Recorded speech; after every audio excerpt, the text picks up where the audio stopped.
Hello my dear students, welcome back to my channel. So आज मैं आपको पढ़ाने वाली हूँ एक बहुत ही इम्पॉर्टेंट प्रोसीजर जिसका नाम है एचएसजी। एचएसजी को हम हिस्टीरोसैल्पिंगोग्राफी से भी जानते हैं। ठीक है, तो अब हम इस रेडियोलॉजिकल प्रोसीजर को डिटेल में पढ़ेंगे। So let's start. सबसे पहले मैं बात करती हूँ इसके इंट्रोडक्शन की। तो एचएसजी एक रेडियोलॉजिकल एग्जामिनेशन है to study the uterine cavity and fallopian tube. तो एचएसजी बेसिकली क्या है, एक रेडियोलॉजिकल एग्जामिनेशन है जिसमें आप पढ़ते हो यूटेराइन कैविटी और फैलोपियन ट्यूब्स के बारे में। आपको पता है कि यूटेराइन कैविटी क्या होती है, जो आपकी यूटेरस होती है, ठीक है, उसकी कैविटी के बारे में पढ़ते हो। और जो आपकी फैलोपियन ट्यूब्स होती हैं उनके बारे में पढ़ते हो। आपने फीमेल रिप्रोडक्टिव पार्ट देखा होगा, तो उसी का पार्ट है आपका फैलोपियन ट्यूब्स और यूटेराइन कैविटी। ठीक है, most commonly used in the investigation of infertility and recurrent abortion। ठीक है, जो आपका HSG है वो बेसिकली हम इनफर्टिलिटी और रिकरेंट एबॉर्शन के केस में यूज करते हैं। मतलब ये प्रोसीजर हम इनफर्टिलिटी और रिकरेंट एबॉर्शन में करते हैं। ठीक है, अगर हमें इनफर्टिलिटी और रिकरेंट एबॉर्शन की क्या करनी है, इन्वेस्टिगेशन करनी है। Test is done by a gynaecologist under the supervision of radiologist. ये टेस्ट बेसिकली आपका गायनोकोलॉजिस्ट के द्वारा होता है। ठीक है, और जो सुपरविजन होती है वो रेडियोलॉजिस्ट की होती है। क्लियर हो गया किस किस के लिए यूज होता है, यूटेराइन कैविटी और फैलोपियन ट्यूब के लिए। और किसकी इन्वेस्टिगेशन में यूज होता है, इनफर्टिलिटी और रिकरेंट अबॉर्शन। क्लियर। चलो अब आगे बढ़ते हैं।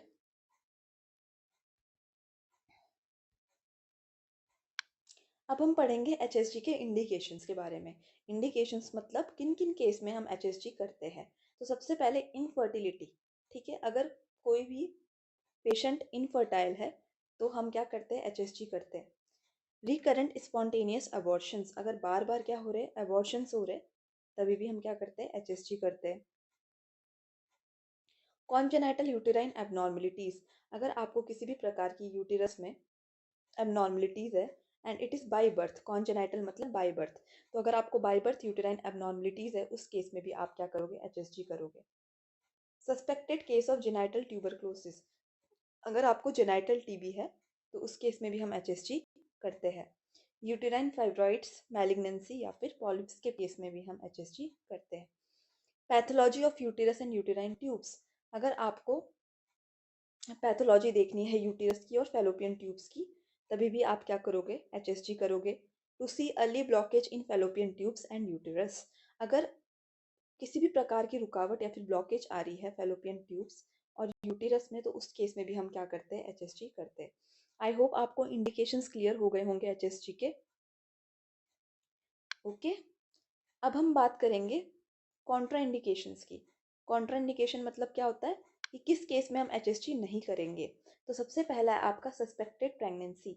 अगर आपको अगर किसी भी वुमेन में प्रेगनेंसी है, ठीक है, या फिर प्रेगनेंसी हो सकती है, तो उस केस में भी एचएसजी नहीं किया जाता। ठीक है। एक्यूट पेल्विक इन्फेक्शन, अगर एकदम से कोई भी पेल्विक इन्फेक्शन हो जाता है उस केस में भी एचएसजी नहीं किया जाता। कॉन्ट्रास्ट सेंसिटिविटी, आपको पता ही है कि कॉन्ट्रास्ट सेंसिटिविटी या फिर कॉन्ट्रास्ट एलर्जी हर किसी प्रोसीजर का पार्ट है। तो इस केस में भी हम क्या है, क्या बोलते हैं, एचएसजी नहीं करेंगे। मतलब it is a Contra indication of HSG. Renal and cardiac disease, अगर आपको किसी भी प्रकार की किडनी डिजीज या फिर कार्डियक डिजीज है उस केस में भी एचएसजी नहीं किया जाता। एक्टिव वेजाइनल ब्लीडिंग, आपको वेजाइना में ब्लीडिंग हो रही है, ठीक है, जो कि बहुत एक्टिव है, उस केस में भी एचएसजी नहीं किया जाता। इन्फ्लामेशन ऑफ सर्विक्स, ठीक है, अगर आपके सर्विक्स में सूजन आ रही है तो उस केस में भी आप एचएसजी नहीं करोगे। आई होप आपको पता चल गया होगा कि किस किस केस में हम एचएसजी नहीं करेंगे। ठीक है, प्रेगनेंसी के केस में, ठीक है, कॉन्ट्रास्ट एलर्जी, कोई भी पेल्विक इन्फेक्शन जो कि एक्यूट है, ठीक है, रीनल और कार्डियक डिसीज के केस में, एक्टिव वेजाइनल ब्लीडिंग के केस में और इन्फ्लामेशन ऑफ सर्विक्स के केस में भी एचएसजी नहीं किया जाता। क्लियर। आगे बढ़ते हैं। अब है पेशेंट प्रिपरेशन। अब एचएसजी की पेशेंट प्रिपरेशन के बारे में पढ़ते हैं। On the day of examination describe the whole procedure to the patient. सबसे पहले जिस दिन आप एचएसजी करने वाले हो तो आप पेशेंट को होल प्रोसीजर एक्सप्लेन करोगे। Patient empties the bladder prior to the procedure, patient क्या करता है, ब्लैडर को एम्पटी कर देता है before the procedure. Ask the patient to remove clothing and wear a hospital gown, patient को बोलो कि भाई क्लोथिंग रिमूव करे और हॉस्पिटल गाउन पहने। Procedure is done in the first half of menstrual cycle, proliferative phase. ठीक है। जो first half of menstrual cycle होता है उसको हम बोलते हैं प्रोलिफरेटिव फेज, ठीक है, between 8 to 12 days. Very important, HSG कब किया जाता है? First half of menstrual cycle में, प्रोलिफरेटिव फेज में, between 8 to 12 days. Clear? Clear हो गया प्रोसीजर? चलो अब आगे बढ़ते हैं। आगे है एचएसजी के लिए क्या क्या इक्विपमेंट्स चाहिए होते हैं। फ्लोरोस्कोपी यूनिट और स्पॉट फिल्म डिवाइस आपको पता ही है, ठीक है। रेडियोग्राफिक कैसेट चाहिए होती है। वजाइनल स्पेकुलम होता है जो वजाइना को होल्ड करने में हेल्प करता है, ठीक है। कैनुला और फॉलिस कैथेटर होते हैं, ठीक है। इसके बाद tenaculum forceps, contrast media, syringe gauge and sterile towel.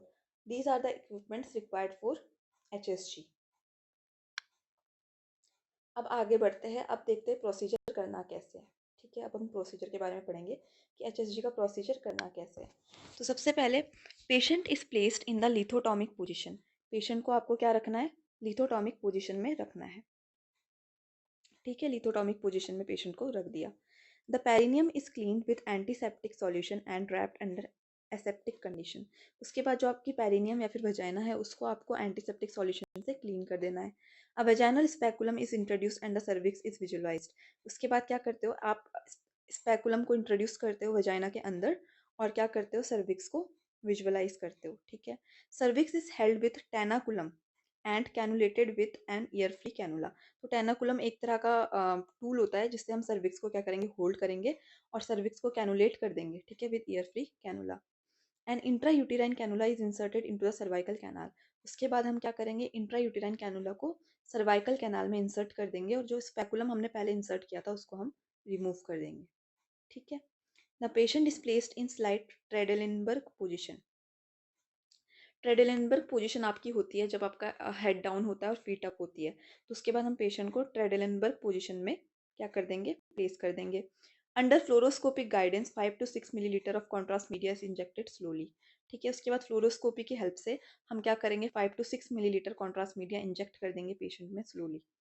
Spot radiographs are obtain during uterine filling, fallopian tube filling and peritoneal spillage. उसके बाद हम अलग अलग क्या लेंगे? फिल्मिंग लेंगे, ठीक है। किस किस की फिल्मिंग लेंगे हम? यूटेरस की फिल्मिंग, फैलोपियन ट्यूब की फिल्मिंग और वजाइना की फिल्मिंग।